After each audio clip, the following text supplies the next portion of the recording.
Alright, I'm gonna take it off of the inducer. I recommended it because it was making a metal to metal sound. I was just grinding. I mean, I was here for a no heat, and all it was a flame sensor.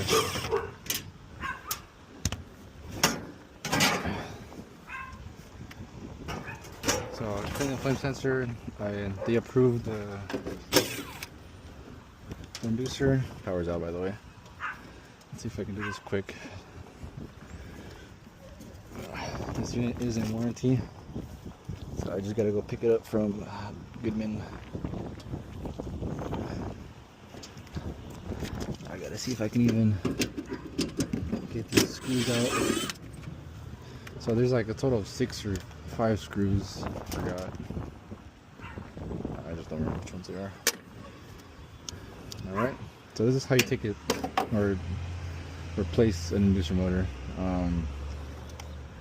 You have to take these out just to get a little room.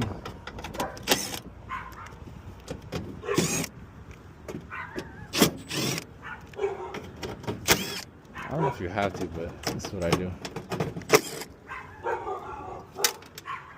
You have to take off this cover.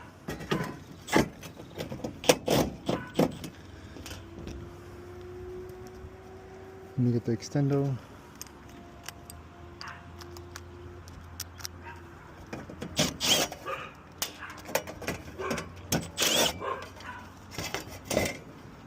I'm speeding through this because I gotta go to Goodman before they close, so I can actually get the inducer motor. So that's out. See, this gives you a little bit of play. Now you can take off this entire door by doing some other stuff, but I'm not doing that. So that's that. Now you gotta unplug the inducer motor. So to unplug it, you take off this door. Again, power's off. And then you just find the wires. So it's a purple and red one. Purple and red. Should probably go from there. There we go.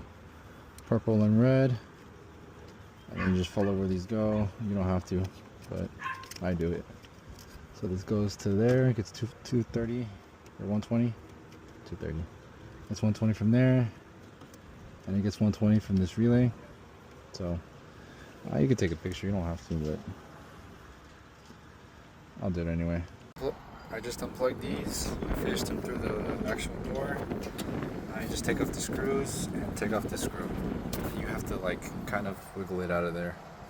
And then I think there's 2 more screws over here, and you just got to figure out how to get those, you know. So there's 2 screws where you can't see. There's that one and that one. So all I did was just break this one loose. I used this wrench, that, and a little mini extension, I think. So I got this out. Alright, I'm back with the new inducer. Good thing with these, some of these inducer motors are pretty easy to replace. So for this, I believe it's like a cutout. You just, yeah, you just push this little circle thing. Now the gasket basically is ready. And you just put in the right holes. If I can figure this out. I think it's like, that's not like that, nope. Anyway, I figured it out, and then we just put it in.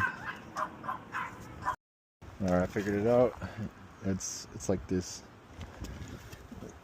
If they're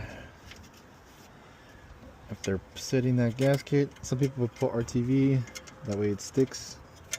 I am not going to get messy like that, so I'd rather just put a screw.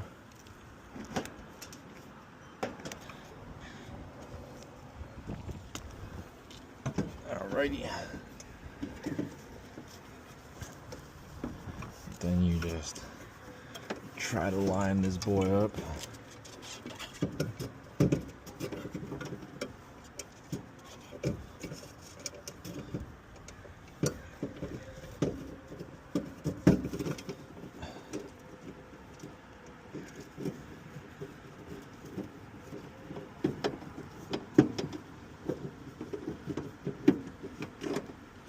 Don't tighten it all the way, just let it sit so I can line up the actual gasket.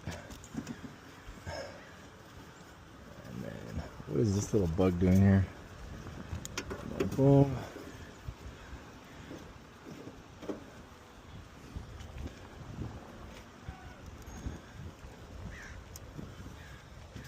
And then you kind of line up these other holes.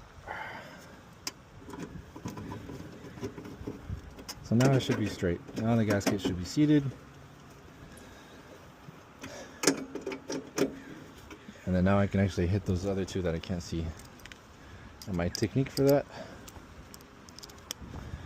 is this. Get one of these screws, and then I just feel the hole. I mean, there's one right here. Probably just use my 90 for this. And then here's another one. Oh, you son of a gun.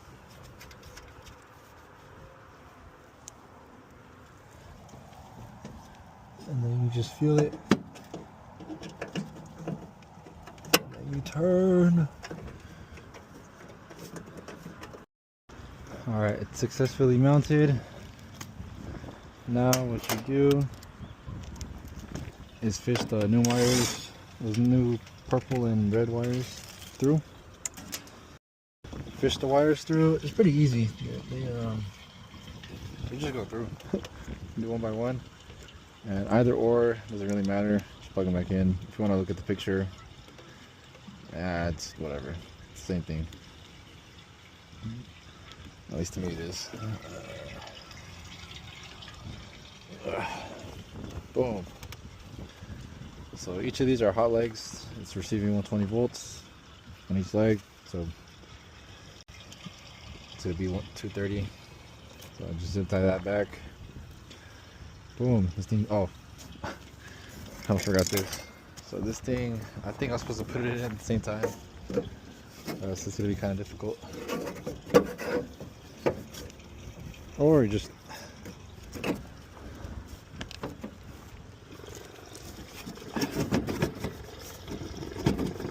shake it until it goes in.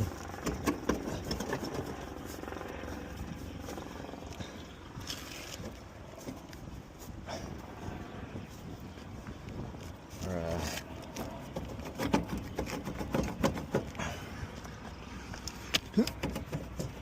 I usually put this in at the same time. There we go, actually. That works just fine. And then now, just put the screw through there.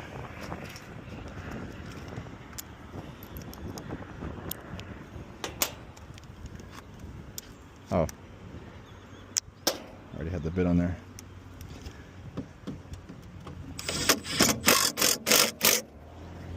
Boom, just fine. Now you put this cover back on. Oh.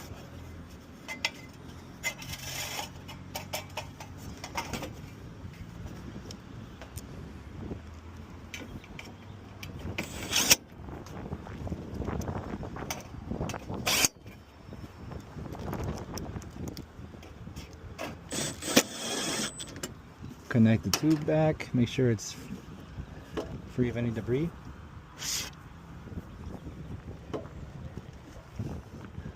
One thing I ask you, where your mouth's been.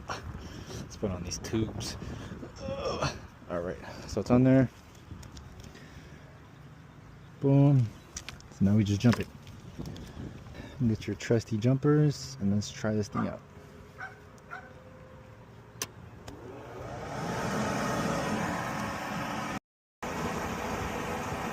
Now the inducer motor is not making any noise. The flame sensor is clean as heck.